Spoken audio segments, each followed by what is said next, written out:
دشمن سے ملاقات کی چاہت نہیں ہونی چاہیے. زندگی کے اندر ایک نئی جنگ ضرور ہونی چاہیے. دشمن تو خود آ جائے گا. نئے مقاموں کی طرف بڑھنا چاہیے. دشمن تو خود آ جائیں گے. دشمن کی چاہت نہیں ہونی چاہیے. ٹیریٹری کلیم کرنے کی چاہت ہونی چاہیے. اور کوئی فری میں دے گا نہیں. اور کوئی بنی اسرائیل موسیٰ علیہ السلام کے ہاتھ میں فری میں تو دے گا نہیں. پرائز دینی پڑے گی اس کے لیے. آپ کے سوال کا جواب 10 قسم کی یا 10 سے زائد قسم کی 10 قسم کی مخالفتیں جو انسان کی زندگی کا حصہ بنتی ہیں جب بھی وہ ایک تحریک کی طرف ایک تحریک چلاتا ہے اپنی زندگی میں یا اوروں کی زندگی میں. نمبر 1 قرآن کی ایک آیت ہے بل اعوذ باللہ من الشیطان الرجیم بل کذبوا بما لم یحیطوا بعلمہ، کہ انہوں نے اس لیے جھٹلا دیا، انہوں نے اس لیے ڈینائی کر دیا، انہوں نے اس لیے مخالفتیں کی کیونکہ انہیں سمجھ ہی نہیں آئے. بما لم یحیطوا بعلمہ، نہ انہیں آپ سمجھ میں آئے، نہ انہیں آپ کے میسیجز سمجھ میں آئے، نہ آپ کا درس سمجھ میں آیا. انہیں سمجھ ہی کچھ نہیں آیا. یہ ایک بہت بڑی وجہ ہوتی ہے جس کی وجہ سے لوگ مخالفت کرتے ہیں کہ انہیں آپ سمجھ نہیں ہے، آپ کا پیغام ہی نہیں سمجھ میں آئے.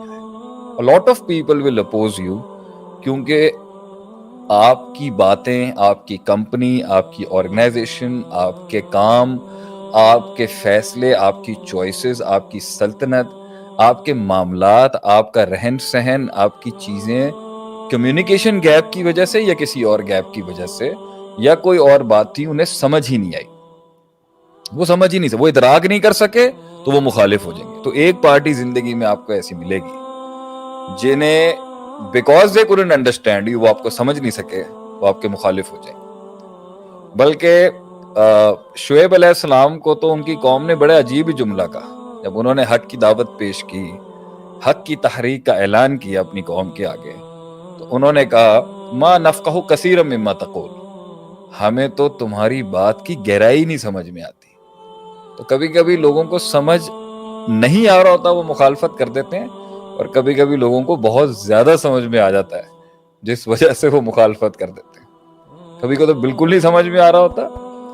نمبر 2 وہ لوگ آپ کی مخالفت میں اتر آئیں گے جن کا آپ سے کوئی مقابلہ نہیں ہے، جن کی آپ سے کوئی حسد بھی نہیں ہو، شاید جن کا آپ کے ساتھ کوئی رشتہ تعلق بھی نہ ہو، جذبات بھی نہ جڑے ہوں، مگر آپ کا قتل لازم تھا کسی کلیے میں شامل ہونے کے لیے.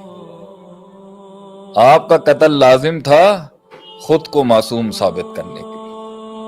آپ کی بلی چڑھانا بہت لازم تھا حلقے کو یہ ذمہ داری، حلقے کے آگے یہ منوانے کے لیے کہ ہم آپ کے ساتھ ہیں. کچھ لوگ آپ کے مخالف اس لیے ہوں گے کیونکہ آپ ایک سافٹ ٹارگٹ ہیں اور سب آپ کو مارنے کے لیے آئیں گے، یا کوئی خاص آپ کو مارنے کے لیے آئے گا کہ دیکھو تمہارا حصہ بننے کے لیے اس کو مارنا لازم تھا، میں نے مار کے دکھا دیا. تو تمہیں ایک معصوم کی بلی چاہیے تھی نا، ہم ایک معصوم کی بلی چڑھا دیتے ہیں آج. اور ایسے کتنے معصوموں کو صرف درندوں کو ثابت کرنے کے لیے ایک آدمی مارتا ہے. تیسری ایک مخالفت جو آپ کے سامنے کھڑی ہوگی وہ اس لیے کہ انہوں نے آپ کو بہت کمزوری کی حالت میں دیکھا ہوتا ہے، انہوں نے آپ کو بہت ضعف میں دیکھا ہوتا ہے. They have seen you in a lot of weakness. ساتھ کے یار تھے، ساتھ کے دوست تھے، ساتھ کے ساتھ ہی تھے، ساتھ پلے بڑے تھے، ساتھ آرگنائزیشن بنائی تھی، ساتھ کمپنی بنائی تھی، ساتھ تجارت شروع کی تھی. لیکن جب ساتھ ہوتے ہیں نا تو اندر کی کمزوریاں بہت پتہ ہوتی ہیں لوگوں کو، لیکن انہیں شیر کے کلیجے میں اندر دھڑکتا ہوا دل نہیں پتا ہوتا. وہ ہڈیاں اور گوشت سے اندازہ لگا رہے ہوتے ہیں جگر کا سائز کیا ہوتا ہے. تو اس بیسس پر اس وقت جو آپ کی فزیکل حالت ہوتی ہے، جو آپ کی ظاہری حالت ہوتی ہے، اس لحاظ سے تو آپ کے ساتھ چلنا مسئلہ نہیں تھا. لیکن جیسے ہی فلائٹ آپ کی تیز ہوگی، جیسے ہی اڑان آپ کی تھوڑی سی تیز ہوگی،